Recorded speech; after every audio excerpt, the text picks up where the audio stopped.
Took me a while to make this, but video has a thumbnail now, so I'm happy.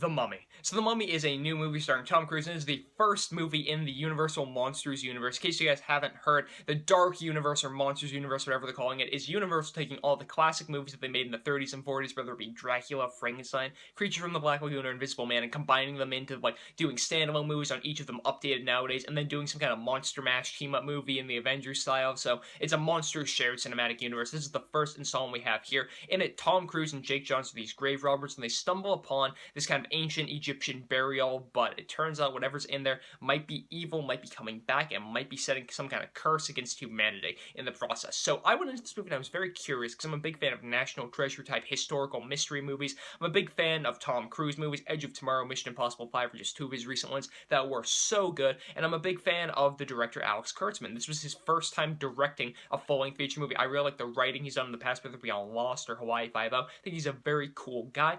But I walked out of this movie having thought, oh, that could be good going in, and none of that stuff really worked walking out of this thing. I was baffled at how the tone didn't work, the stars didn't work, and the direction was just so off. And I think that all of that, in conjunction with the horrible script, just makes this, sadly, one of the worst movies I've seen so far in 2017. So again, I'll go back to the stars for a second. Tom Cruise is perpetually likable. I love the guy in almost every movie that he's in, but in this movie, you take one of the most likable action heroes today, and you make him a jerky D-bag. That's his character in the movie. He's just somebody who's kind of in it for himself. He's the loner. He's trying to be cool the entire time, and I'm like, I don't connect with this character because you make Tom Cruise characters likable. This feels like it was supposed to be a character made for, like, Jai Courtney or something like that. It felt very, very much like he's supposed to be the cool guy, and he wasn't. He didn't come across that way in the role. Not to mention the female lead in the movie, which is this damsel in distress type who's always like, Tom Cruise, Nick, rescue me, rescue me, rescue me, and I'm like, that isn't what a female action hero should be in 2017. That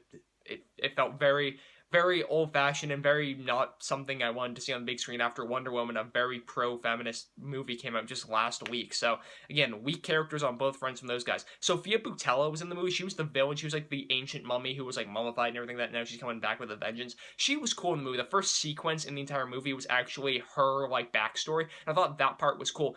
But then you transfer from something that was a cool backstory to something that just didn't work at all, which is Tom Cruise and Jake Johnson as these grave robbers. They're like, oh, we're totally going to survive grave robbing in modern-day Iraq, right? And then they're, like, sliding through these, like, hallways, these, like, small little things in the city while, like, 50 gunmen are shooting at them, and I'm like, there's so many people shooting at you, but no bullets are hitting you, and that takes me out of the movie because it's unrealistic.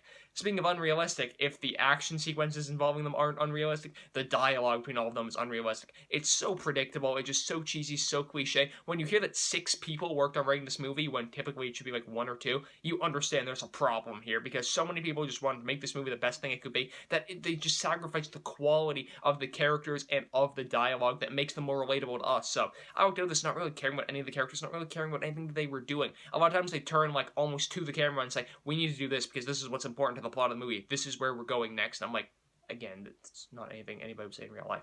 The action sequences were fine in the movie. Again, the ones involving Tom Cruise and Jake Johnson at the very beginning weren't great, but towards the end they get bigger in scale, and I'm like, these are kind of enjoyable. When they bring in Russell Crowe, I'm like, he's kind of an interesting character. Like, this is okay.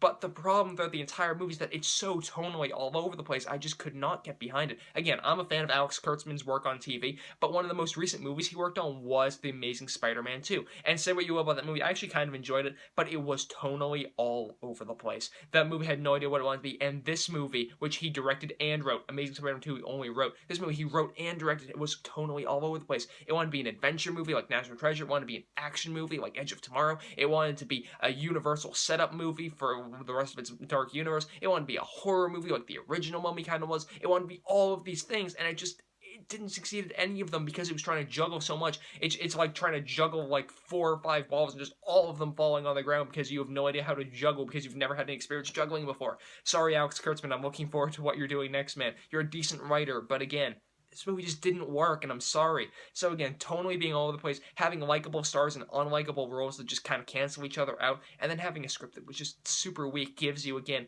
what I am sad to report is one of the worst movies I've seen so far this year. I would end up giving The Mummy a D+. Aside from some action sequences and Sophia Boutella, I just was not a fan of this one. But again, guys, I can see if you kind of enjoyed it, so let me know if you did in the comment section down below. You guys can follow me on Twitter. I'm at Hayeck, and subscribe to this YouTube channel. Go over to mymoviethoughts.com to keep up to date with all the latest from me. Links to all 3 of those are in the description down below. You guys can like this video, comment on it, share it with some friends. I am Hayeck, and as always, thank you guys so much for watching.